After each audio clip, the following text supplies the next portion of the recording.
যে ওনার তো রেখে যাওয়া জিনিসগুলো জড় পদার্থ, গিটার, সে তো কথা বলবে না।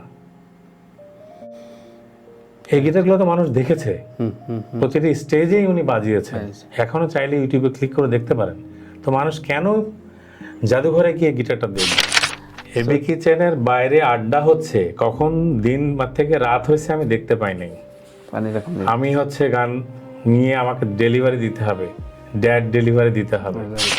বাচ্চু হয়তো এত বান্ডিলে গান কোনো রকস্টারের নাই, এত ভ্যারাইটি যা যা দিয়ে গেছে লোক। 68,000 গ্রাম বাংলার যা লাগবে একদম ভরপুর দিয়ে মানে মেনুতে যা লাগবে সব আছে। বাট এই মানুষটা আসলে আমার জীবনে অনেক বড় জায়গা নিয়ে আছে, অনেক বড় জায়গা নিয়ে আছে। তা আমি আসলে ভালো থাকার চেষ্টা করে যাচ্ছি, কিন্তু আমি পেরে উঠছি না।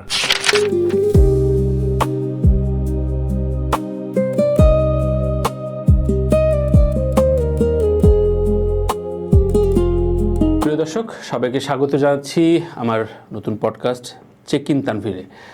আজ কথা বলবো গান নিয়ে এবং সঙ্গে থাকবেন আমাদের সবার প্রিয় রক আইকন আইয়ুব বাচ্চু। এ কারণে বলছি যে আমি যত সেশনেই আমাদের রক আইকন নিয়ে কথা বলি, ততবারই আমার ভেতরে আমার এই ঢাকা আসা বা আমার হয়ে ওঠার স্মৃতি খুব মনে পড়ে। আইয়ুব বাচ্চু এলআরবির সাথে সবচেয়ে বেশি সম্পৃক্ত এবং দীর্ঘ সময় তার গানের সাথে এখন পর্যন্ত লালন করে যাচ্ছেন যিনি, সেই বাংলাদেশের অত্যন্ত গুণী একজন গিটারিস্ট, মিউজিক কম্পোজার আমাদের সাথে রয়েছেন এবং এলআরবির সদস্য, এবি ফাউন্ডেশন দায়িত্বে রয়েছেন আব্দুল্লাহ আল মাসুদ, আমার আজকের অতিথি। মাসুদ ভাই কেমন আছেন? আলহামদুলিল্লাহ, আপনি কেমন আছেন? জি আলহামদুলিল্লাহ বলতে হয়, থাকতে হয় এবং ভালো থাকার আসলে একটা আদেশও থাকে সৃষ্টিকর্তা, চেষ্টা করতেই হবে যতদিন আমাদের রাইট মিউজিকটাও তো গ্রাফটা থাকবে ততদিন। রাইট, সঙ্গীত আপনার গিটারটাও তো অনেক সময় পিস দেয়, তাই না? ডেফিনেটলি মিউজিক অলওয়েজ পিস দিবে। মিউজিক কখনো অ্যাগ্রেশন বা কোনো কিছু হেট্রেট ছড়ায় না। এবং এমনি আপনার এই যে গিটার সাথে আপনার জীবনের দুইটা ঘটনা, আপনার স্টুডেন্টের সাথে হতে পারে, বসের সাথে তো রয়েছেই, কিন্তু আপনার কাছে কোনটা মনে হচ্ছে না ঠিক আছে গিটারটা বেছে নেয় আমার জীবনের সবচেয়ে বেশি? আসলে যখন গিটার মানে এই জিনিসগুলো যখন আসছে, মানে আমাদের ইন্ডাস্ট্রি যখন গ্রো করছে, তখন তো আমরা চাইল্ড, খুব ছোট ছিলাম, তো আমরা কোনটা কি গিটার বলে তখন বুঝতাম না, কিন্তু একটা জিনিস মন টানতো যে এইটা একটা বাজাতে হবে। আচ্ছা আচ্ছা। তো কোনো এক কারণে মায়ের কাছে আবদার করা যে আমাকে গিটার কিনে দিতে হবে। মাকে বলছেন? হ্যাঁ, মাকেই বলেছিলাম যে আমাকে গিটার কিনে দিতে হবে। তো উনি আমাকে গিটার কিনে দেন। তো সেটা হাতে নিয়েই শুরু হয়। তো তখনই বুঝতে পারি যে এটা গিটার। আচ্ছা। এবং এত ডিভোটেড হয়ে যায় এটার প্রতি, এত বেশি আসক্ত বলা যায়, আসলে এটাকে নেশাও বলা যায়, হয়ে যাওয়ার কারণে আসলে কখন যে আমি প্রফেশনাল মিউজিশিয়ান হয়ে গেছি আমি বলতে পারবো না। মানে আপনার মানে বেখেয়ালে না, এটা কখনোই আমার ফার্স্ট চয়েস বা লাইফের কোনো। এমনি কি হতে চেয়েছিলেন?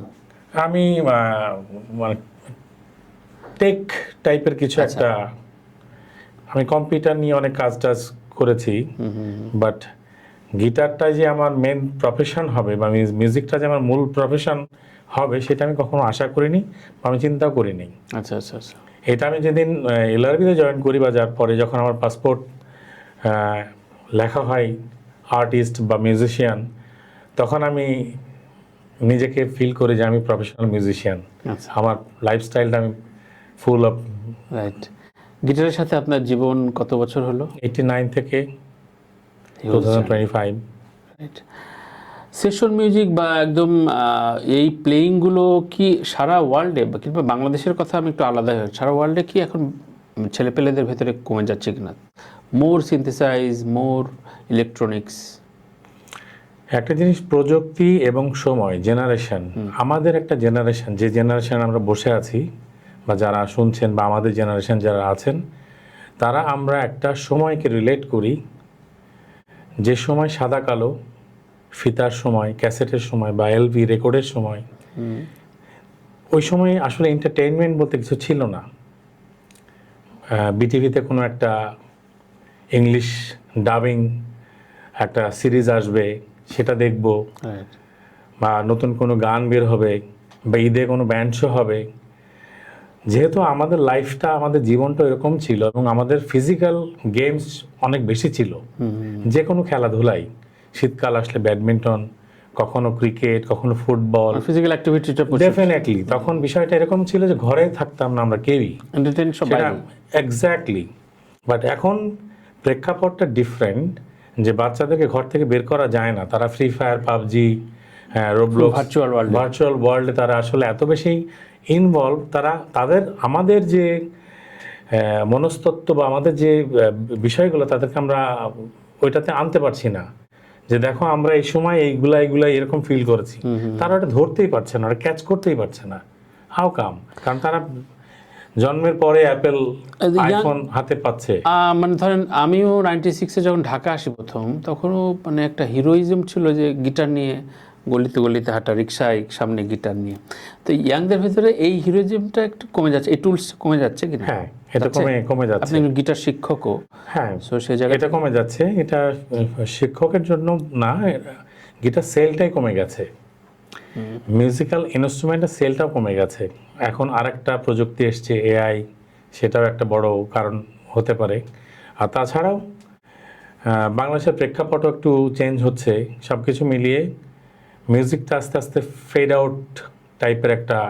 রাইট। আমি কয়েকটা বিষয়ে মাসুদ ভাই আপনার সাথে একটু আসবো, তার আগে একটু বলতে চাই যে এবি ফাউন্ডেশনের অবস্থানটা কি, কোন পর্যায়ে আছে, কি উদ্যোগ আছে সামনে? স্ট্রাকচারালি আমরা একটা জায়গায় অবস্থান করছি, আমাদের সরকারিভাবে পারমিশনটা সব কিছু হয়ে গেছে এবং আমরা অফিসও আছে আমাদের, যেটা মগবাজারে বসের বাসাতেই। তা আমরা বিভিন্ন রকম ওয়ার্ক করছি, কিন্তু আমাদের এখন কয়েকটা ফেজ নিয়ে আমরা কাজ করছি। আচ্ছা। আমাদের মূল ফেজটা হচ্ছে যে ওনার একটা মিউজিয়াম প্লাস কালচারাল হাব। যে কথাগুলো আমি বলছি সেই কথাগুলোর ব্যাকগ্রাউন্ডটা এটা আসি যে আমি আপনাকে আস্ক করি যে আপনি কিছুদিন বাইরে ছিলেন, দেশের বাইরে ছিলেন, দেশেও ছিলেন, লাস্ট জাদুঘরে কবে গিয়েছেন, কোথায়, কখন, কিভাবে মনে আছে? না, কিন্তু ইউএসএতে আমি কয়েকটা স্টেটের জাদুঘরে গেছি। গিয়েছেন? আচ্ছা, সেই জাদুঘরগুলা কি মানে আমাদের জাদুঘরের মতো? কখনোই না, মানে প্রতিনিয়ত চেঞ্জ হচ্ছে, গত বছরের সাথে এবছর মানে এক্স্যাক্টলি। আমি জিনিসটাকে এইভাবে আনি, এবার আমার ব্যান্ডের কিছু জিনিস আনি যা আমাদের এলআরবির স্টেজ পারফর্মকে আনি, সাথে যুক্ত করি। এলআরবির কোনো সেট লিস্ট থাকতো না স্টেজে। আচ্ছা। আমরা নিয়ে যেতাম পুরো একটা 7 কেজির একটা ব্যাগ থাকতো, ওখানে সব লিরিক। আচ্ছা। বস হয়তো বলতো যে হ্যাঁ আজকে এগুলো দে, মুড দেখে ডিসিশন হতো। এবং স্টেজে হচ্ছে ডিসিশন হতো যে এই গান হবে না, অন্য গান হবে স্টেজে। হ্যাঁ, এবং কি বাজবে সেটার কোনো আমরাও জানতাম না, আমরা হচ্ছে ওনাকে ফলো করতাম। আচ্ছা আচ্ছা। আর আমরা এত বেশি ট্রেন্ড ছিলাম যে আমরা আই কন্ট্যাক্টে হয়ে যেত, হ্যাঁ বডি ল্যাঙ্গুয়েজে হয়ে যেত। তা আমরা কোথায় ছিলাম বিষয়টা, যে আপনি যদি চেঞ্জ না করেন, আপনার দর্শক কি চাচ্ছে, আমরা একটা টেবিলে বসে আছি, এখানে কি খাবার খাবো, সেই মেনুটা যদি আমার প্রতি একই মেনু থাকে, তাহলে আমার কাছে কাস্টমার আসবে না, তাই না? আমার মেনু পরিবর্তন করতে হবে। শীতের সময় আমাকে হাঁস আনতে হবে, গরমের সময় আমাকে নিশ্চয়ই ঠান্ডার কিছু জিনিসপত্র ইনক্লুড করতে হবে। তো বিষয়টা হচ্ছে কালচারাল হাবের বিষয়টা হচ্ছে এরকম যে ওনার তো রেখে যাওয়া জিনিসগুলো জড় পদার্থ, গিটার, সে তো কথা বলবে না। এই গিটারগুলো তো মানুষ দেখেছে, প্রতিটি স্টেজেই উনি বাজিয়েছেন, এখনো চাইলে ইউটিউবে ক্লিক করে দেখতে পারেন। তো মানুষ কেন জাদুঘরে গিয়ে গিটারটা দেখবে? তাহলে গিটারটা নিশ্চয়ই জীবন্ত কিছু থাকতে হবে, ইন্টারঅ্যাক্টিভ কিছু থাকতে হবে, যে গিটারে কি কি হয়েছে, উনি কি কি করেছেন, ইন ডিটেইল থাকতে হবে। এবং এখন প্রযুক্তির যেরকম ধরনের প্রযুক্তি এসছে, আমি জানি না আপনি খেয়াল করেছেন কিনা, আমি এটা অনেক আগে থেকে, আমি আরও কয়েক বছর আগে থেকে চিন্তা করে আসছি, যেটা হচ্ছে যে আমি এটা আয়রন ম্যান মেবি যখন হচ্ছে, আসলে এইরকম টেকনোলজি 86-এ আমরা ব্যাক টু দ্য ফিউচার মুভিতে দেখে এসেছি, মাইকেল জে ফক্সের, যে ওরা অ্যাডভান্স চিন্তাভাবনা করে। ইদানিং আমি দেখলাম সোনু নিগমের একটা প্রোগ্রামে মোহাম্মদ রফিক সাহেবকে দিয়ে দারুণ আইডিয়া। দারুণ আইডিয়া। এক্স্যাক্টলি। তা আমার ভীষণ বিষয়টা হচ্ছে এরকম যে একটা মিউজিয়ামে বস নিজেই তার কথাগুলো বলবেন, ইন্টারেক্টিভ হবেন, আচ্ছা। এআই জেনারেটেড হবেন। ওনার ভিতরে এমনভাবে আমরা এটাকে ডিজাইন করতে চাই যেন যে কোনো জেনারেশন, আমি আমার ছেলেকে আপনার ছেলেকেই চিন্তা করছি, বা তার পরের প্রজন্ম, জেন আলফা, তার পরেরটা কি আমি জানি না, সেই জেনারেশনদের টার্গেট করে যে তারা জিজ্ঞেস করবে, হ্যালো এবি, আপনি এটা কবে কোথায় বাজিয়েছেন, বা আপনি বলেন। আর্টিফিশিয়াল ইন্টেলিজেন্স পুরা তাদের কাছে তথ্য থাকবে, সে সেইভাবেই ডেলিভারি করবে। মানে চিন্তার ধারাগুলো হচ্ছে তাদের মতো করে চিন্তা করতে হবে। আমি যদি ঠিক আমার বাংলাদেশের জাদুঘর যেভাবে আছে, যে নিয়ে গিয়ে দাঁড় করিয়ে দাও, চার্ম থাকবে না।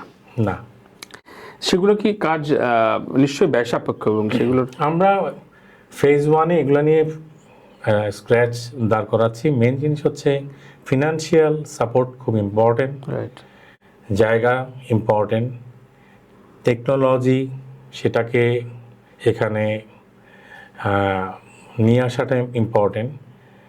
তো এইগুলো নিয়ে কাজ করছি। ফেজ 1-এ যে জিনিসটা করা হয়েছে, যে আমাদের একটা ওয়েবসাইট হয়েছে ayubbachchu.foundation, যেখানে আমরা এর আগে কখনোই কন্ট্রিবিউশন গ্রহণ করিনি, বাট আমরা এখন কন্ট্রিবিউশন গ্রহণ করছি। আর একটা প্রশ্ন করতে চাই আপনাকে, যেহেতু আপনি খুব কাছের মানুষ ছিলেন, 1 লক্ষ ভক্ত কি আইয়ুব বাচ্চু রেখে গেছেন? কি বলেন, কয়েক মিলিয়ন আমার কাছে। বাট আমি চ্যালেঞ্জ করতে চাই আজকে এই প্রোগ্রামে, আমি চ্যালেঞ্জ করতে চাই যে নাই।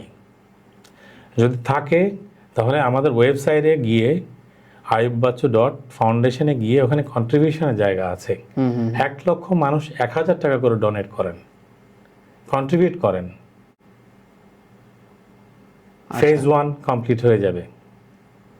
3টা বছর আমাদেরকে সময় দেন, বাংলাদেশে দেখার মতো একটা জায়গা আমরা তৈরি করতে পারবো। আচ্ছা আচ্ছা, আপনার সেই ক্রাউড ফান্ডিং এর জায়গাটা তুলে ধরছেন না? তাহলে কি একটু ক্যাম্পেইনের সংকট, মানে মানুষ জানে না এরকম কি? আমাদের যে পিআর, উনি দেশের বাইরে ছিলেন। সেটাই আমি কারণ এই বিষয়ে একটু আমি বলতেও চাই যে এবি ফাউন্ডেশন আমাদের মনে করি না এটা আমাদের দায়িত্বের জায়গা। অবশ্যই আমি একটু ডিটেল শুনতে চাই। তার মানে এই প্ল্যাটফর্মগুলো অলরেডি ক্রিয়েটেড, এই ক্রাউড ফান্ডিংয়ের জায়গা আমাদের এখন ডোর টু ডোর ক্যাম্প এবং গণমাধ্যমে তুলে ধরতে হবে। তো এই জায়গাটা, ওই আপনি যেই মিউজিয়ামের কথা বলছিলেন, সেইটা হতে সাফিসিয়েন্ট ফান্ড হলে কতদিন লাগতে পারে, মানে সেটা আপনার? প্রথমত আমরা একটা জায়গা, আমাদের যে ফান্ড যদি পেয়ে যায়, আমাদের একটা লোকেশনে জায়গা কিনতে হবে। তো ঢাকায় 10 কাঠা জায়গা, মানে আরও বেশি জায়গা হলে ভালো হয়, কারণ আমরা যতগুলা আর্কিটেক্টের সাথে কথা বলেছি, তারা মানে আমরা যখনই অডিটোরিয়ামের কথা বলছি তখন বলছে যে না, অডিটোরিয়াম তো কলামের মাঝখানে হতে পারবে না, ফাঁকা জায়গা দরকার, 10 কাঠা পুরো জায়গাটাই একটা অডিটোরিয়াম লাগবে। তো আমি কলাম কোথায় বসাবো, অনেক ধরনের আছে। তো সেগুলো আমরা খুব চিন্তা ভাবনা করছি, কিন্তু আমরা বিগ ড্রিম দেখতে চাই না, যেটা হবে না। আচ্ছা আচ্ছা, যে আমরা এমন কিছুই দেখতে চাই যেন যেটা হোক, 200-250 মানুষের বসার ব্যবস্থা বা দাঁড়ায় থাকার ব্যবস্থা হোক, সেরকম একটা ব্যবস্থা শুরু হোক, খুব জরুরি, খুব দারুণ। এটাই হচ্ছে যে স্ক্র্যাচটা, যে যদি আমরা ফান্ডিং পাই, আমাদের প্রথম কাজ হচ্ছে যে জায়গাটা নেওয়া হয়। এটা আমরা সরকার কাছে চাইতে পারি, জানি না ওনারা কখনো দিবেন কি না। আমরা কোনো ধরনের কোনো পজিটিভ ফিডব্যাক কখনো কোনো সময়, গত 7 বছরে আইয়ুব বাচ্চু গত হয়েছেন আমার boss, the rock icon of Bangladesh, এরকম ফিডব্যাক পাইনি কারো কাছ থেকে। আচ্ছা, তা আমরা এরকম কোনো কিছু এক্সপেক্টও করছি না যে আমরা হয়তো পাবো। যদি উইলিংলি কেউ সরকারের পক্ষ থেকে আসে যে আমরা এটা করতে চাই, আমরা তাদেরকে স্বাগত জানাবো। আচ্ছা আচ্ছা, ফাইন। আমি খুবই কমন প্রশ্ন, তারপরে বারবারই শুনতে চাইবো যে আইয়ুব বাচ্চু বিহীন 7 বছর আমাদের চলে গেল। 7 বছর অবশ্যই দীর্ঘ সময়, এবং আপনার জন্য তো বটেই। সো কেমন আছেন, এই প্রশ্ন দিয়ে আবার করি, শুরুতে করেছিলাম। 7 বছর, যেহেতু আমি মুসলিম, বলতেই হবে আলহামদুলিল্লাহ ভালো আছি। বাট এই মানুষটা আসলে আমার জীবনে অনেক বড় জায়গা নিয়ে আছে, অনেক বড় জায়গা নিয়ে আছে। তা আমি আসলে ভালো থাকার চেষ্টা করে যাচ্ছি, কিন্তু আমি পেরে উঠছি না। আপনি এর আগে খুব সুন্দর একটা উদাহরণ দিয়ে বলেছিলেন যে আমি তো প্রেসিডেন্টের সাথে কাজ করছি, সো আমি তখন ইউনিয়ন মেম্বারের এক্স্যাক্টলি বিষয়টা হইতে এরকম পারবো যে না, আমি রক মানে বাংলাদেশের আসলে হায়েস্ট জায়গায়। জায়গায় কাজ করে এসেছি, আমার তো নতুন করে আর তার মানে কিন্তু নতুন সেশনে বা নতুন ব্যান্ড, নতুন না। আমরা ফর্মুলায় যেটা হ্যাঁ, আপনার কোনো প্ল্যান মিউজিক নিয়ে? কিছু প্রশ্ন আমাদের কাছে, আমরা গত 16ই অক্টোবরে ওনার জন্মদিনে 63তম জন্মদিনে আমরা একটা আয়োজন করি জি। মুক্তিযোদ্ধা জাদুঘরে, যেখানে কিছু প্রশ্ন এসছে আমাদেরই কাছের মানুষের কাছ থেকে যে এলআরবিটাকে রিভাইভ করা যায় কিনা, এটাকে জীবন্ত করা যায় কিনা। তো সেখানে আমি একটা প্রমিস করেছি, বলেছি যে এলআরবি নামে না হলেও আইয়ুব বাচ্চু ফাউন্ডেশনের অফিসিয়াল একটা ব্যান্ড থাকবে যারা আচ্ছা, এবি এলআরবি মানে এই গানগুলোকে ট্রিবিউট করবে প্রফেশনাল ওয়েতে। ওয়েতে। আচ্ছা, হয়তো সিঙ্গারগুলো ফিক্স থাকবে না, আমরা যে কোনো সিনিয়র মিউজিশিয়ান, যে কোনো সিনিয়র আর্টিস্ট বা গেস্ট আর্টিস্ট যে কেউ ইনক্লুড হতে যে পারে। কেউ আচ্ছা, আচ্ছা। ইন্টারন্যাশনাল স্ট্যান্ডার্ড অনুযায়ী এরকম যে যে যে টাইপের হয় ওইটাকে ফলো করেই আমরা একটা কাজ করার চেষ্টা করব, আচ্ছা, আচ্ছা। যেটা আমরা কথাও দিয়েছি এরকম, যেটা হওয়া দরকার। খুবই আর দরকার, আমাদের মানে এটা দর্শকরা টাইম নিড। তারা চাচ্ছে যে, কারণ সব গান তো সবাই গাচ্ছে না, না, 2-3টা গানে সীমাবদ্ধ হলে হবে না। যাচ্ছে না। তারপরও মানে ঠিক আছে, আমি এই অনুষ্ঠানে এলআরবিকে রাখতে চাই, এই যে চাওয়াটা, তো ওই প্ল্যাটফর্মটা তো মানে এক্স্যাক্টলি অফিশিয়ালি বা এজেন্সিগুলো যখন আমাদের সাথে কথা বলে যে আমরা পোস্টারে তো একটা এলআরবির ছবি বা হ্যাঁ, সেটা ফ্যামিলির সাথেও একটু বসার বিষয় আছে। তারা যদি হয়তো নমনীয় হয় যে না, এই লোগোটা, এই ব্র্যান্ডটাকে আমরা আবার রিস্টোর করতে চাই, ওনার লেগেসিটাকে আমরা ক্যারি করতে চাই, কারণ আসলে গানগুলো না হয়তো ফেড আউট হয়ে যাবে, একদমই একদমই মুছে যাবে, কারণ এই জেনারেশন তো এমনি শুনছে না। আসলে আমি যেহেতু একটা দায়িত্ব দিয়েছিলেন আপনি এবং অংশু একটা গান ভিডিও করার, এবং আমরা প্রায় ইনবক্স কানেক্টিকাট এবং নিউ ইয়র্কে শ্যুট করে যখন করলাম, তখন মনে হলো যে রিয়াকশন দেখে বা ভিউজ দেখে, ওই যে আমি বললাম যে কত ভক্ত আছে, আমিও এখন আসলে প্রশ্ন রাখতে চাই, সত্যি কত ভক্ত আছে। এই রেগুলারিটি না, মানে কন্টিনিউটি না থাকলে একটা বড় গ্যাপ তৈরি হয়ে গেছে। আচ্ছা, ঠিক আছে, এতদিন না, নতুন গান কি এটা আসলে নতুন গান নাকি রিমাস্টার, কিছু নানান রকম প্রশ্ন আমি পাইছি।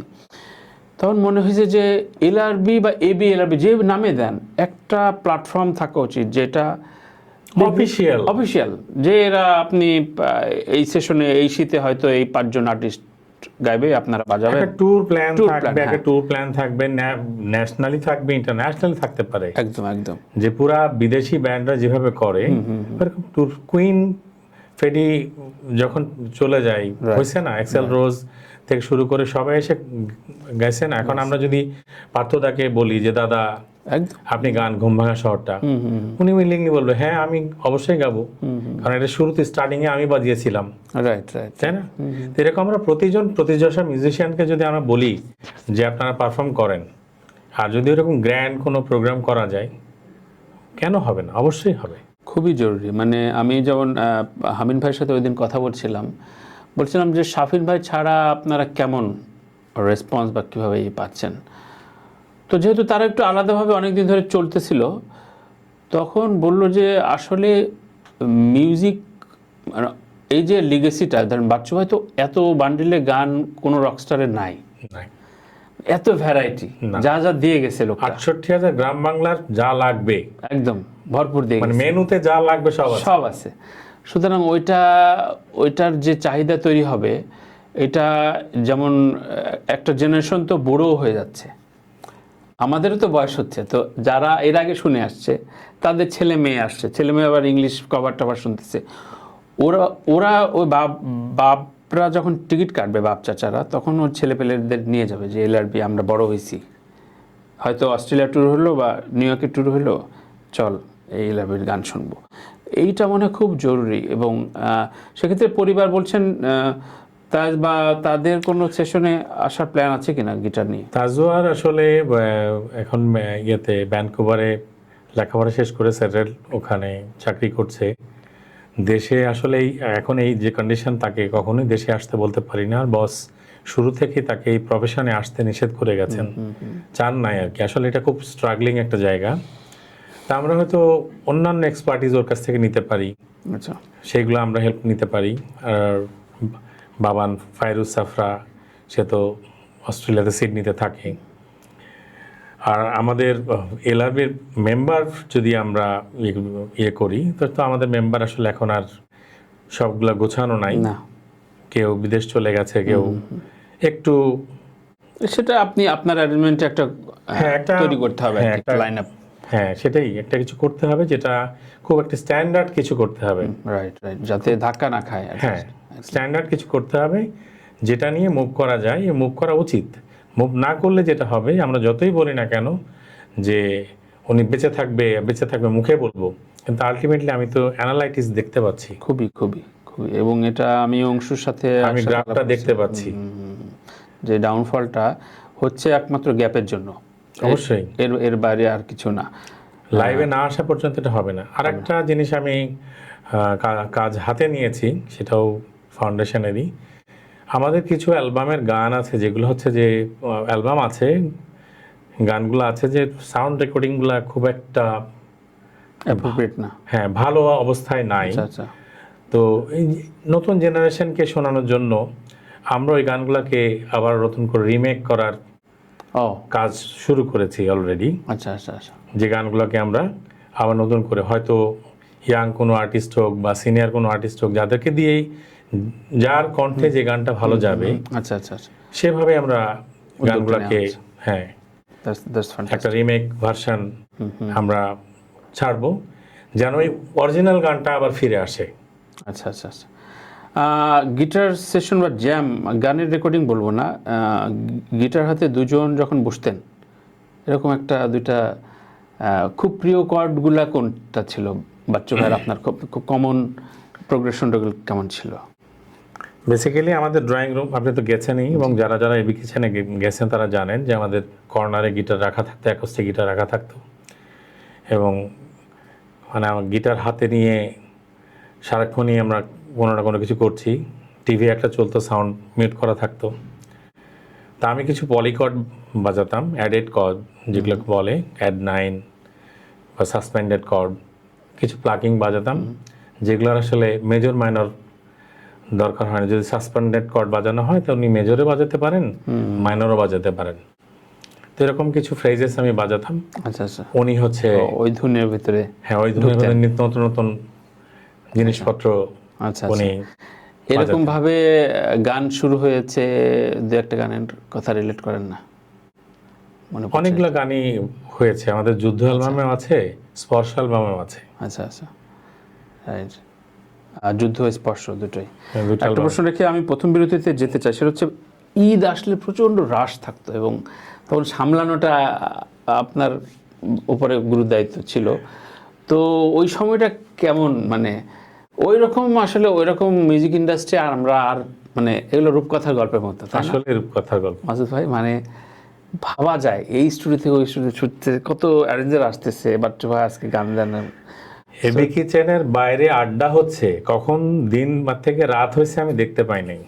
মানে এরকম আমি হচ্ছে গান নিয়ে আমাকে ডেলিভারি দিতে হবে, ড্যাড ডেলিভারি দিতে হবে, রাইট। হ্যাঁ সিডি ডেলিভারি দিতে হবে, মাস্টার ডেলিভারি দিতে হবে।